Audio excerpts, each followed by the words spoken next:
CS Sudhansh Pant ने ली है senior officers की मीटिंग। सचिवालय में सभी विभागों के एसीएस, प्रमुख सचिव हुए हैं बैठक में शामिल। अफसरों को अनुशासन, कार्य व्यवहार और वर्क कल्चर की उन्होंने सीख दी है।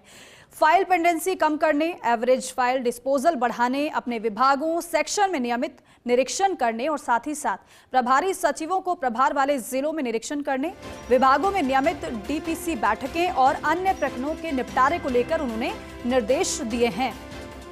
अफसरों को सीख सीएस की। हालांकि फाइल पेंडेंसी को लेकर लगातार वो नसीहत देते रहे हैं और बैठकें भी करते रहे हैं। एक बार फिर से ये बैठक कई मामलों में निर्देशित किया गया है सीएस की तरफ से।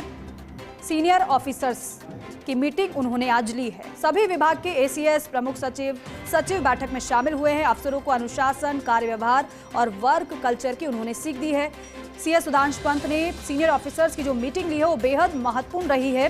डॉक्टर ऋतुराज हमारे वरिष्ठ सहयोगी फोन पर है। डॉक्टर ऋतुराज, हालांकि वर्क कल्चर कैसा रहे, फाइल पेंडेंसी ना रहे, इसको लेकर वो लगातार नसीहत भी दे रहे हैं, साथ ही साथ अधिकारियों को निर्देशित भी किया जाता रहा है।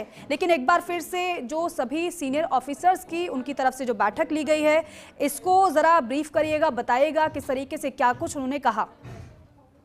नियमित बैठक है और हर मंगलवार का एक फीचर रहता है कि जिस तरह से मीटिंग ली जाती है सीनियर ऑफिसर्स की कि पूरी तरह अनुशासन में रहें और पिछले जो निर्णय हुए थे उनकी कितनी अनुपालना हुई। खास जोर इस बात पर है कि जो अधिकारी हैं अपने विभाग में, अपने सेक्शन में नियमित दौरे निरीक्षण कर रहे हैं या नहीं, सफाई को लेकर विशेष ध्यान दे रहे हैं या नहीं, फाइल डिस्पोजल की जो एवरेज है उसमें कितना काम हुआ है, क्योंकि 24 घंटे का रहता है फाइल डिस्पोजल का, लेकिन कई फाइलें इस तरह की होती हैं, इस प्रकृति की देखी गई हैं जो समय समय पर निरीक्षण किया है सीएस ने, उसमें 48 घंटे या उससे भी ज्यादा समय लग रहा है। तो वो कम कैसे किया जाए, ये तमाम बातों को लेकर यहाँ पर निर्देश दिए गए हैं। और साथ ही साथ फील्ड में जो दौरे हैं वो किस रूप में किया जाए, क्योंकि जो प्रभारी सचिव हैं देखने में आया है कि जिले में अपने जा नहीं पा रहे हैं कई कारणों से, जबकि वो नियमित रिपोर्ट देनी होती है और महीने में 1 या 2 बार तो नियमित रूप से जाना जरूरी होता है।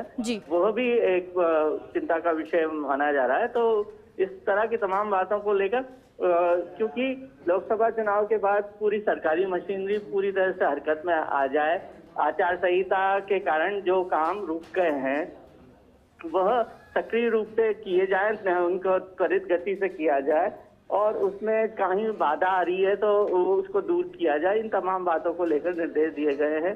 प्रोजेक्ट्स में, टेंडरों में जो देरी या अन्य कारण जो होते हैं उसको दूर करने के निर्देश यहाँ पर दिए गए। चलिए ठीक है डॉक्टर ऋतुराज, बहुत शुक्रिया पूरी जानकारी के लिए।